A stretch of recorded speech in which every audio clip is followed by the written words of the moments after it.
BBMP news 9ಗೆ ಸ್ವಾಗತ. ಮೊದಲಿಗೆ ಮುಖ್ಯಾಂಶಗಳು. ಡ್ರಾಮಾ ಮಾಡಿದ್ರಿ ವೇದಿಕೆ ಮೇಲೆ. ನಮಗೆ ಡ್ರಾಮಾ ಗೊತ್ತಿಲ್ಲ. ಡ್ರಾಮಾ ಗೊತ್ತಿದ್ದು ಹೋಗಿ ಅಮಿತ್ ಶಾ ಕಾಲಿಡ್ಕೊಂಡಿಲ್ಲ. ಡ್ರಾಮಾ ಗೊತ್ತಿದ್ದು ಪ್ರಯಾಗ್ರಾಜ್ಗೆ ಹೋಗಿಲ್ಲ. ಡ್ರಾಮಾ ಗೊತ್ತಿದ್ದು ಅಸೆಂಬ್ಲಿ ಒಳಗಡೆ RSS ಗೀತೆ ಹೇಳಿಲ್ಲ. ನಾವು ಪ್ರಾಮಾಣಿಕವಾಗಿದ್ದೀವಿ. ಇವತ್ತು ನಮ್ಮ ರಾಷ್ಟ್ರೀಯ ಸ್ವಯಂ ಸೇವಕ ದಿನ, ಇವತ್ತು 100 ವರ್ಷದ ಸಂಸ್ಥಾಪನ ದಿನದಲ್ಲಿ ಇವತ್ತು ನಾವು ಒಂದು ಪಥಸಂಚಲನ ಮುಗಿಸ್ಕೊಂಡು ಬರ್ತಾ ಇರೋವಂಥದ್ದು. ಅವರು ಬೆಳಗ್ಗೆ ದಂಗೆ ಬಂದಿದ್ದಾರಲ್ಲ, ಸ್ನಾನ ಮಾಡಿದೆ. ಅವ್ರು ಯಾವ ಡ್ರೆಸ್ಸಲ್ಲಿ ಬಂದರು? ಬೆಳಗ್ಗೆ ದಂಗೆ ಬಂದವರಲ್ಲ, ಅಲ್ಲೂ ಉಜ್ಜಿಲ್ಲ. ನಾನು ಪ್ರಾಮಾಣಿಕವಾಗಿ RSS 100ನೇ ವರ್ಷದ ಕಾರ್ಯಕ್ರಮದಲ್ಲಿ ಭಾಗವಹಿಸಿ ಬರ್ತಾ ಇರೋವಂಥದ್ದು. ಅವರು ಮಾತ್ರ ಹೆಂಗೆ ಬೇಕಾದ್ರೂ ಬರ್ಬೋದು, ನಾವು ನಮ್ಮ ಕರ್ತವ್ಯ ಮಾಡ್ಕೊಂಡು ನಾವು ಬರಬಾರ್ದ? ಇದು ಡ್ರಾಮಾನ? ಇದು ಡ್ರಾಮಾ ಅಂತ ಹೇಳ್ತಾರ ಇದ್ರನ್ನ? ಒಬ್ಬ MLAಗೆ ಒಬ್ಬ MP ಅವಮಾನ ಮಾಡಿ, ಇದು ಸರ್ಕಾರದ ಕಾರ್ಯಕ್ರಮನ ಕಾಂಗ್ರೆಸ್ ಕಾರ್ಯಕ್ರಮನ? ಹೈಕೋರ್ಟ್ ಡೈರೆಕ್ಷನ್ನು, ಕಮಿಷನರು ಎಲ್ಲಿ ನೋಡಿದ್ರು ಫ್ಲೆಕ್ಸ್ ಕಂಡ್ರೆ ನಾನು ಇಮ್ಮಿಡಿಯೇಟ್ ಅರೆಸ್ಟ್ ಮಾಡ್ತೀವಿ ಅಂತಾರಲ್ಲ, ಇವತ್ತು ಯಾರನ್ನ ಅರೆಸ್ಟ್ ಮಾಡ್ತಾರೆ? ಇದು ಕಾಂಗ್ರೆಸ್ ಕಾರ್ಯಕ್ರಮ ಅಲ್ವಾ ಇದು? ಇವತ್ತು ನಾವೆಲ್ಲ ಒಂದು ಕಡೆ ನಮ್ಮದು ಪಕ್ಷದ ಯಾವುದನ್ನ ಬಾವುಟ ಕಟ್ಟಿದ್ದೀವ? ಏನಾದ್ರು ಮಾಡಿದ್ದೀವ? ಇವರು ಕನಕಪುರದಿಂದ, ರಾಮನಗರದಿಂದ, ಜೈಲಿಂದ ರೌಡಿಗಳನ್ನ ಬಿಡಿಸ್ಕೊಂಬಂದು ಇವತ್ತು ನನ್ನ ಮೇಲೆ ಹಲ್ಲೆ ಮಾಡಿರೋಂಥದ್ದು. ನಾನು RSS ಸಮವಸ್ತ್ರದಲ್ಲಿ ಇವತ್ತು ಬಂದಿದ್ದೀನಿ. ಇವತ್ತು ಇಡೀ ದೇಶಾದ್ಯಂತ ಮಾಡ್ತಾಯಿದ್ದೀವಿ. ನಾನೇನು ತಪ್ಪು ಮಾಡಿದ್ದೀನಿ? ನಾನು ಬಂದು ಸಾರ್ವಜನಿಕರ ಜೊತೆಯಲ್ಲಿ ಕುಂತಾಗ ನನಗೆ ಆಹ್ವಾನ ಇಲ್ಲ, ಬಂದು ಕೂತಿದ್ದೀನಿ. ಮಾಧ್ಯಮದವ್ರು ತಾವೇ ನೋಡಿದ್ದೀರಿ. ಕರಿ ಟೋಪಿ ಬಾಯಿಲ್ಲಿ, ಏನು ಈ ಪದಗಳು? ಇಷ್ಟೊಂದು ದುರಹಂಕಾರ.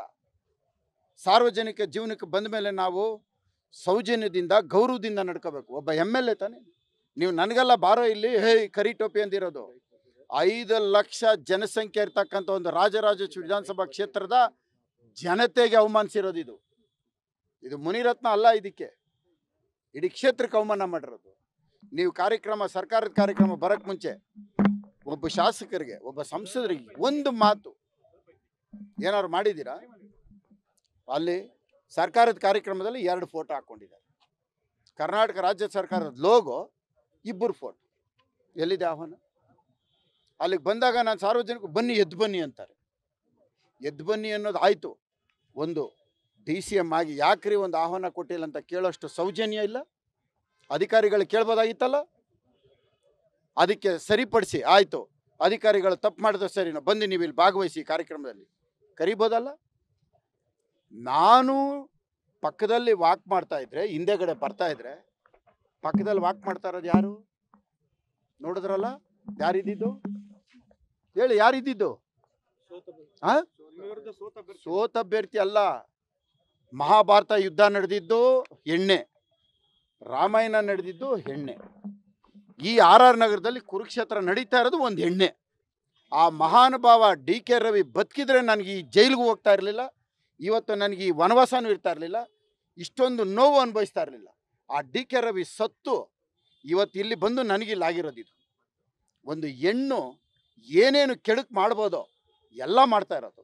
ಇಷ್ಟಕ್ಕೂ ಇಲ್ಲಿ ನಡೀತಾ ಇರೋದು ಒಂದು ಹೆಣ್ಣನ್ನ MLA ಮಾಡಬೇಕು, ಆ MLA ಮಾಡಿ ಮಿನಿಸ್ಟ್ರ್ ಮಾಡಬೇಕು ಅನ್ನೋ ಒಂದು ಕಾರಣಕ್ಕೆ ನನ್ನ ಮೇಲೆ ರೇಪ್ ಕೇಸ್ಗಳು ಹಾಕಿ, ನೀನು ರಾಜೀನಾಮೆ ಕೊಟ್ಟರೆ ಕೇಸ್ ವಾಪಸ್ ತಗೊಂತೀವಿ, ರಾಜೀನಾಮೆ ಕೊಟ್ಟರೆ ಕೇಸ್ ವಾಪಸ್. ಏನ್ರಿ ಇದು? ಒಂದು ಹೆಣ್ಣಿಗೋಸ್ಕರ ಇಷ್ಟೊಂದು ಹಿಂಸೆ ಕೊಡ್ಬೇಕೇನ್ರಿ ಒಬ್ಬೊಂದು ವ್ಯಕ್ತಿಗೆ? ಮಾಡ್ಬೋದೇನ್ರಿ ಇದು? ಇವತ್ತು ಸರ್ಕಾರದ ಕಾರ್ಯಕ್ರಮದಲ್ಲಿ ಯಾರು ಇರ್ಬೇಕ್ರಿ? ಒಬ್ಬ ಮಿನಿಸ್ಟ್ರ್ ಪಕ್ಕದಲ್ಲಿ ಹೇಳ್ರಿ. ಸಾರ್ವಜನಿಕರಿಗೆ, ಇದು ಮಾಧ್ಯಮದ ಮುಖಾಂತರ ಸಾರ್ವಜನಿಕರಿಗೆ ಕೇಳ್ತೀನಿ. ನಾನೊಬ್ಬ ಶಾಸಕನಿದ್ದು ನನ್ನನ್ನು ಜೊತೆಯಲ್ಲಿ ಇಟ್ಕೊಂಡು ಸಾರ್ವಜನಿಕರ ಕುಂದುಕೊರತೆ ಕೇಳ್ರಿ. ನೀವು ನಿಮ್ಮ ಆ ಹೆಣ್ಣನ್ನ ಕರ್ಕೊಂಬಂದು ಪಕ್ಕದಲ್ಲಿ ನಿಲ್ಲಿಸ್ಕೊಂಡು ವಾಕ್ ಮಾಡ್ಕೊಂಡು ಅವ್ರ ಜೊತೆ ಹೋಗಿ ಅವ್ರ ಜೊತೆ ಕೇಳ್ತೀರಲ್ರಿ, ಯಾರಿಗೋಸ್ಕರ ಇಷ್ಟು ಕಷ್ಟಪಡ್ತಾ ಇದ್ದೀರಿ? ಒಂದು ಹೆಣ್ಣಿನ MLA ಮಾಡೋಕ್ಕೋಸ್ಕರ ಒಬ್ಬ ವ್ಯಕ್ತಿನ ತೇಜೋವಧೆ ಮಾಡಿ ಒಂದು ವ್ಯಕ್ತಿ ಜೀವನ ಹಾಳು ಮಾಡ್ತಾ ಇದ್ದೀರಲ್ರಿ.